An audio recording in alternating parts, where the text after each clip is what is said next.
Bonsoir et bienvenue au 14e jour, notre dernier jour pour le challenge de 14 jours que nous avions engagé pour entrer dans la stabilité, entrer dans un moment de stabilité.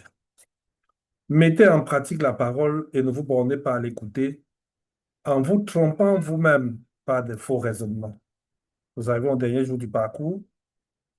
Ce n'est pas une fin, c'est un commencement. Moi, je crois que c'est même un commencement de mon partenariat avec vous. Un commencement vraiment d'une nouvelle, d'une nouvelle aventure parce que pour moi, il était question de sortir du flou. Il était question de sortir du flou.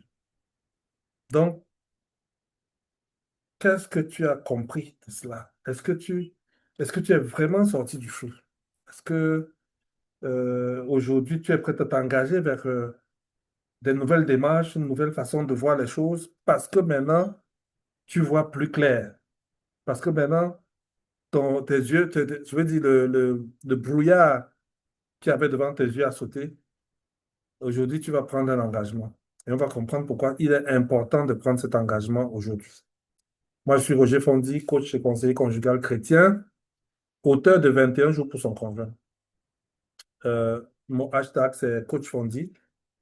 Je suis dans les réseaux sociaux. Je suis aussi en présentiel. Je ne suis pas un avatar. Je ne suis pas une personnalité virtuelle. J'existe. Et il y a certaines personnes qui passent me voir au bureau et on travaille ensemble. Donc, bienvenue à ce 14e jour et dernier jour de notre challenge. Après 14 jours, qu'est-ce qui va se passer? Nous arrivons à la fin de ce challenge. Oui. Pendant 14 jours, nous avons pleuré. Pendant 14 jours, nous avons réfléchi. Pendant 14 jours, nous avons reconnu même certaines blessures que nous cachions parfois depuis des années. Oui, pendant 14 jours, nous avons identifié les peurs, des dépendances émotionnelles, des comportements destructeurs, des limites qui avaient disparu, des vérités que nous refusions de regarder. Mais ce soir, la question demeure, une seule question. Que va-t-il se passer ou que va-t-il rester de ces 14 jours que nous venons de terminer? Dans 3 mois, qu'est-ce qu'on va même se souvenir? Qu'est-ce qu'on va penser dans 3 mois? Parce que la vérité est que beaucoup de personnes vivent des moments forts avec Dieu, prennent des résolutions sincères, puis retournent progressivement dans les mêmes schémas, dans les mêmes réalités. Quand nous allons souvent enseigner dans les communautés, nous voyons l'engagement des gens, nous voyons l'envie, la volonté dans les yeux des gens. Mais que se passe-t-il après? Que se passe-t-il après? Que se passe-t-il après? C'est que les gens ont beaucoup appris. Après, on se rend compte qu'ils ont beaucoup appris, beaucoup appris. Mais ce n'est pas la vraie question. La vraie question, c'est à quoi je m'engage. Les gens sortent souvent de là, quinqué, requinqué, quinqué. Ils admirent l'orateur, ils admirent la qualité des cours, ils ont même retenu, ils les récitent même. Mais qu'est-ce qu'ils prennent comme engagement? C'est ça qui nous est venu aujourd'hui. Quel engagement es-tu prêt à prendre après ce que nous venons de vivre? 13 jours. 13 jours. Nous avons eu 13 jours.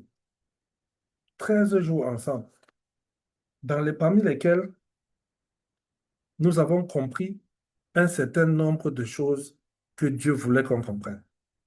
Parce que Dieu commence et nous devons protéger ce que Dieu a commencé. Hyper important. Ne négligeons même pas ça un peu. Ce que quand Dieu commence, nous devons le protéger. Ce que Dieu commence, nous devons le protéger. Oui, une prise de conscience est fragile, mais une décision est fragile. Un changement naissant est fragile. Une personne qui vient d'ouvrir les yeux sur sa situation émotionnelle ressemble à quelqu'un qui sort d'un long sommeil. S'il ne protège pas ce qu'il a découvert, il risque de replonger dans son long sommeil, dans son ancien fonctionnement.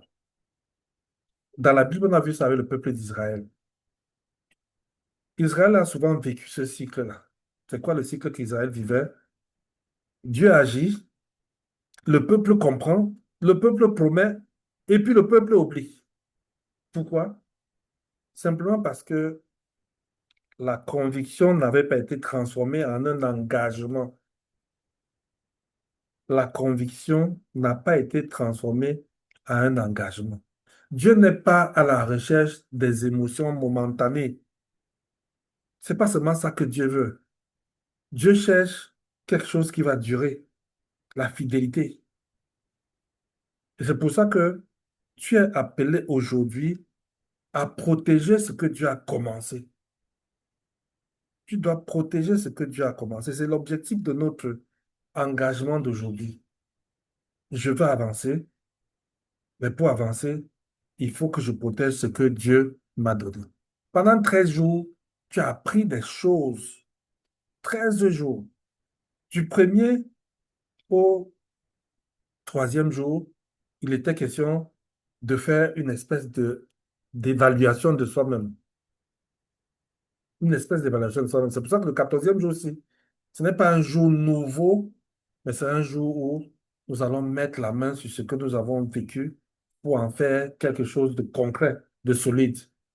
Les 3 premiers jours, nous avons reconnu notre état, appris ce que nous étions et pris conscience des portes que nous avons ouvertes dans notre relation, de comment nous avons cédé à des choses sur lesquelles nous ne devons pas céder. Nous avons appris maintenant à être lucides. Les quatrième et septième jusqu'au septième jour, nous avons compris l'impact de nos blessures, de notre passé, de nos peurs sur ce que nous vivons aujourd'hui. Nous avons compris ça.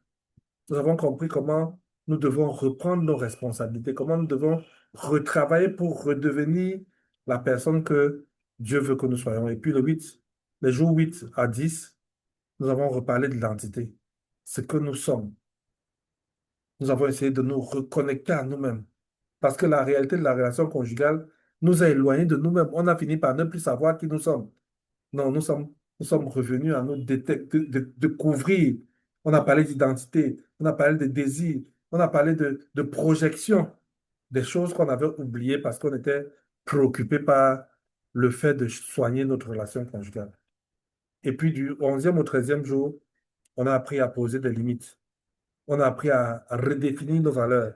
Et on a appris enfin à avoir le courage de dire non, le courage de poser des limites, le courage de reprendre sa position, le courage de dire ça, voici mes vraies valeurs. Je ne badine pas avec ça. Mais c'est important quand on termine comme ça.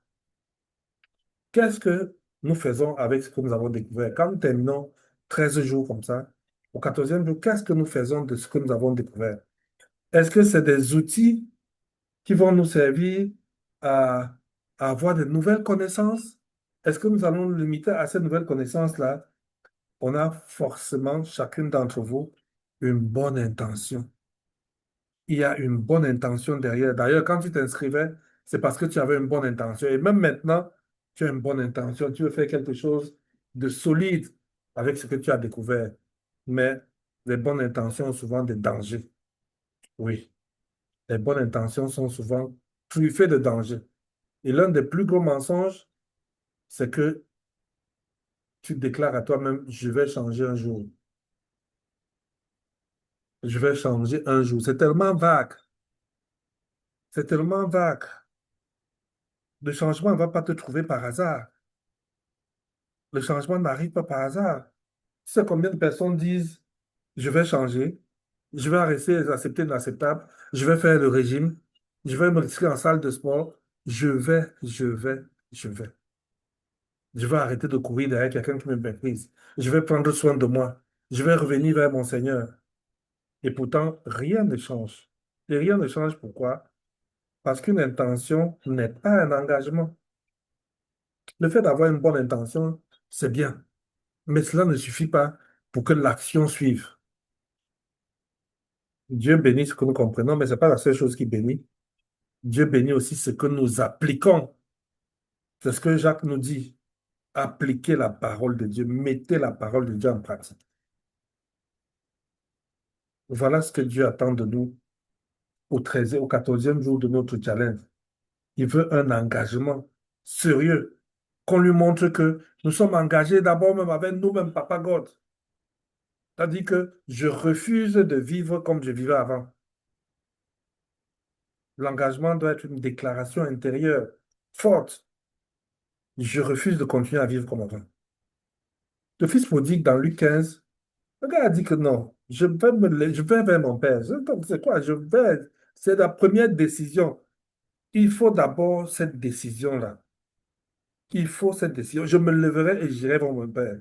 Le changement du fils prodigue n'a pas commencé lorsqu'il est arrivé sur son père. Le changement a commencé quand il a pris la décision d'aller sur son père. Et c'est ça souvent que nous avons du mal à faire. On pense que les choses vont arriver d'elles-mêmes et on ne prend pas la décision.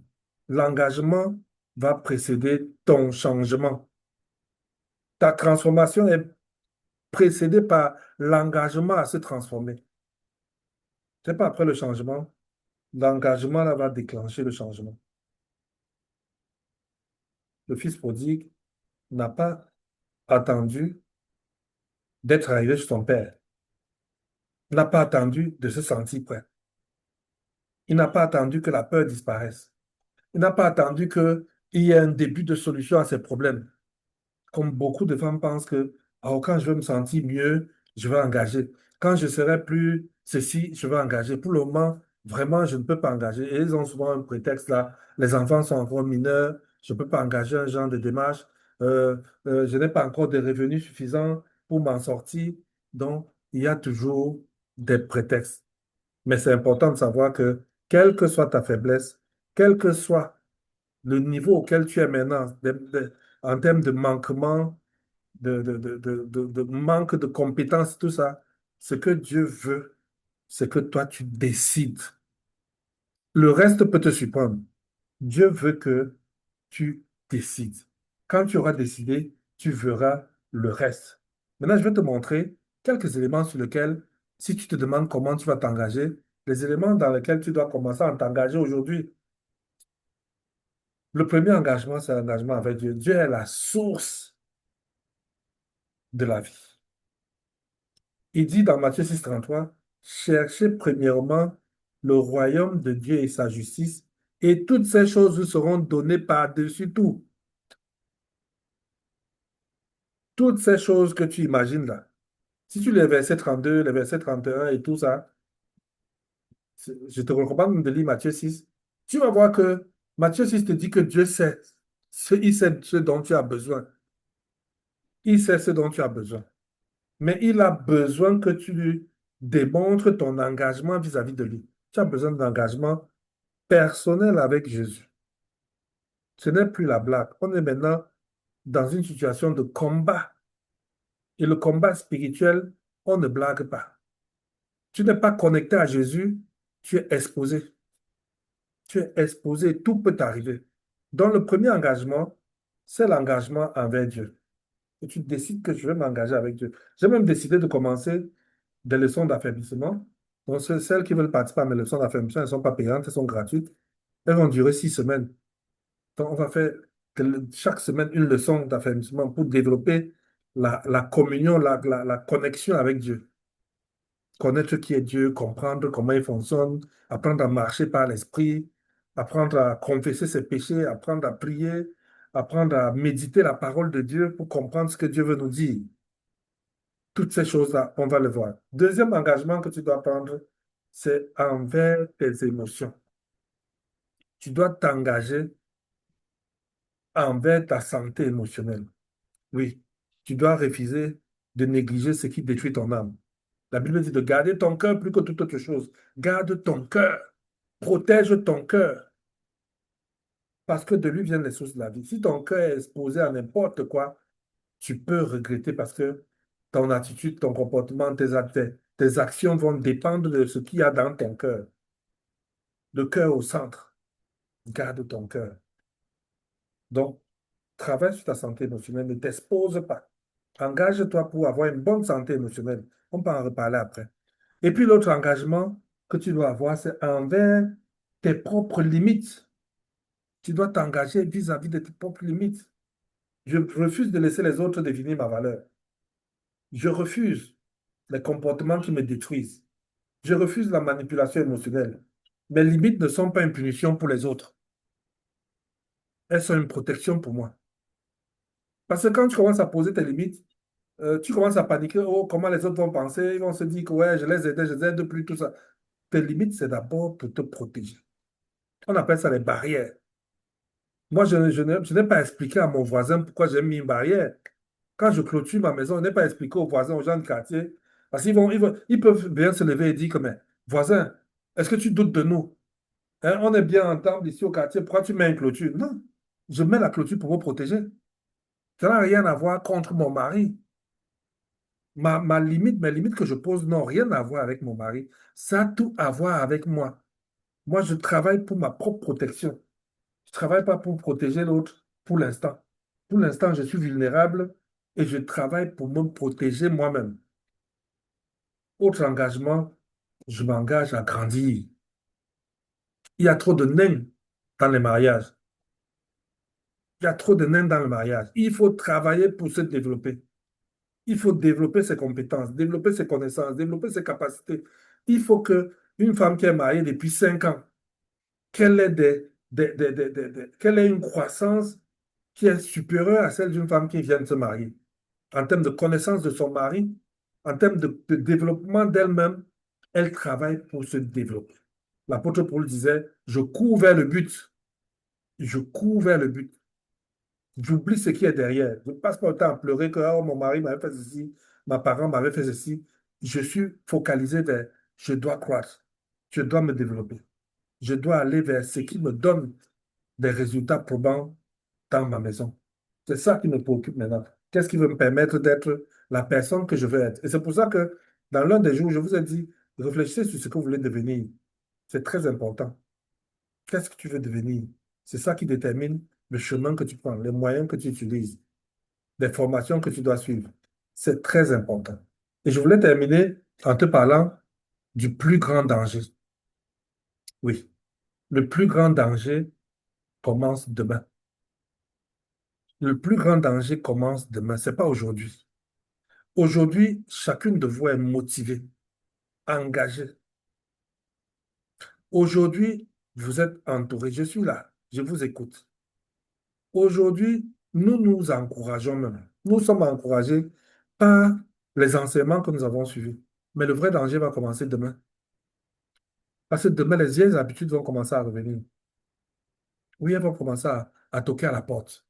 Je ne serai plus là le soir à 20 heures pour qu'il y ait cette ambiance de, de, de challenge qui te réveille. Je ne serai pas là. Donc demain, là, les vieilles habitudes là, vont commencer à toquer à la porte.